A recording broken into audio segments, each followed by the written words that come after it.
Eu não me vendo, disse Moro hora antes de se vender à Rede Globo.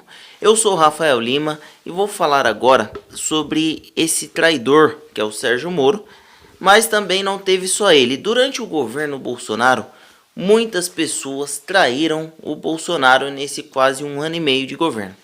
Vamos lá.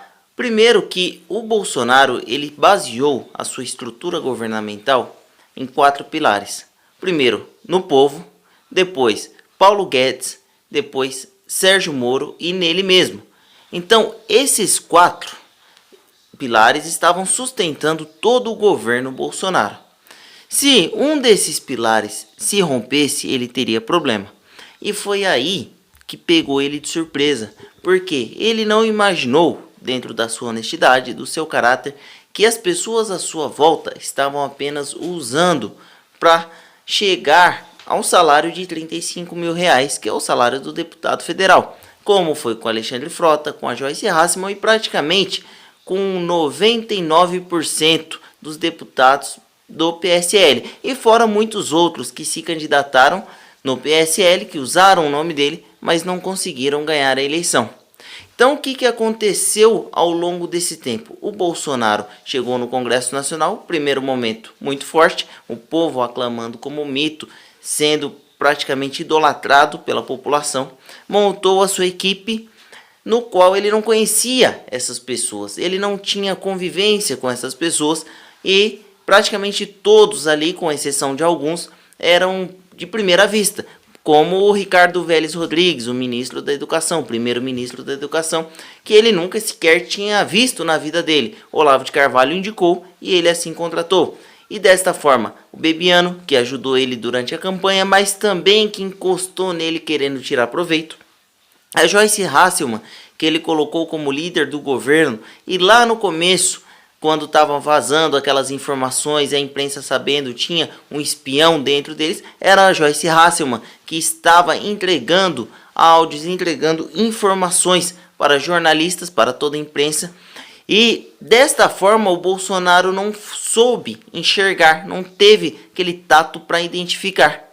E aí ele foi prosseguindo a sua caminhada firme nesses 4 pilares. Só que ele não esperou, não imaginou em sua mente que o ego do Sérgio Moro iria subir ao tal ponto de se achar melhor do que ele, de começar a ser insubordinado a ele, por causa da sua história na Lava Jato, pelo respeito que o Sérgio Moro tem da população, do povo brasileiro. Não podemos negar que muita gente votou no segundo turno no Bolsonaro por causa do Sérgio Moro, porque se o Sérgio Moro tivesse se aliado ao Haddad, tinham votado no Haddad. Outras pessoas votaram no Bolsonaro porque o Bolsonaro tomou a facada e sobreviveu. Então viram ele como um mártir. Começaram a acreditar realmente que ele faria uma revolução no Brasil. Não esperavam que ele ia ter que ter essa jogada, essa politicagem, essa disputa de cargos, enfim, de poder com o STF, com o poder legislativo, que sempre houve no Brasil. Só que boa parte da população está pouco se lixando para isso. O que as pessoas querem? É resultado. Ninguém quer saber das tuas lutas, querem saber dos teus resultados. E os resultados acabou não aparecendo ao longo desse tempo. Ele conseguiu fazer a reforma da Previdência, ele conseguiu aprovar algumas leis, fez a medida provisória do 13º do Bolsa Família, que ajudou muito mesmo as famílias que estavam precisando. Mas mesmo assim, a imprensa o atacava muito, muita gente o acusava, ele se recusava no começo a fazer pronunciamentos em rede nacional, seus pronunciamentos eram muito em lives, e aí essas pessoas, seus inimigos que estavam ao seu redor, começou a ver fragilidade no Bolsonaro, e dentro dessa fragilidade começaram a agir contra ele pelas costas, de uma forma muito sutil, igual uma cobra. Ficaram ali só esperando para dar o bote. Alguns deles deram um bote precipitado e outros, como o Sérgio Moro, deu o bote no momento que realmente é difícil de falar que foi o momento errado. Porque o Sérgio Moro, ele era um homem de confiança do Bolsonaro, um homem de confiança do Brasil. E pelas conversas que ele teve com a Carla Zambelli, ele já tinha tudo planejado, que iria pedir a demissão. Quando ele falou para Carla Zambelli, eu não me vendo, mas ela não fez nenhuma proposta para comprar ele, até porque ela não tem poder para isso. A Carla Zambelli, como deputada federal, ela pode fazer talvez menos do que ele, que é um ministro renomado, conhecido no país inteiro e respeitado. Pelo menos era 100% de respeito da direita, agora ele tem uma porcentagem menor, mas ainda não podemos negar que ele tem muito respeito pelo que fez na Lava Jato, por ter prendido políticos, pessoas poderosas. E essas ações culminaram para um momento como esse. O Sérgio Moro, ele aproveitou desse momento de calamidade pública, dessa guerra que estamos vivendo, praticamente o mundo inteiro, com esse vírus chinês que está no Brasil. A balança econômica que a qualquer momento, por qualquer coisa, ela pode pender demais para um lado e desvalorizar a moeda brasileira de uma forma absurda. O dólar hoje já está praticamente 5,70. Para ele chegar a 10 reais, a 15 reais, tá aqui ó, um pulo. É uma catástrofe acontecendo no Brasil. E isso, o dólar sobe para a inflação ir lá em cima. Tudo pode acontecer. E o Sérgio Moro sabia disso. Ele sabia da sua força, ele sabia da sua capacidade. Ele sabia que o governo estava baseado nele também. E ele chutou tudo porque o Bolsonaro já não tinha mais o que oferecer a ele. O Bolsonaro já não era mais aquele cara que foi lá atrás no começo. O amado, idolatrado, respeitado, temido, que enfrentava todo mundo nas entrevistas, que calava a boca de todo mundo, uma fábrica de memes.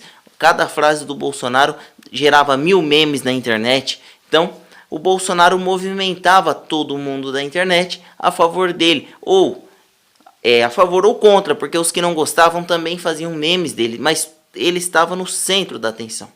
E aí ele foi leal a todo momento com todos aqueles que estiveram com ele e principalmente o povo brasileiro. Falou que não fariam acordos e não fez acordos, tem se mantido. Falou que iria respeitar a independência dos poderes e assim foi respeitada. Em momento algum ele permitiu que o poder executivo ou legislativo interferisse no poder executivo, do qual ele é chefe, ou ele quis interferir no legislativo ou no executivo. Com relação à Polícia Federal, ele tem autoridade dada por lei para trocar o diretor, o chefe da Polícia Federal.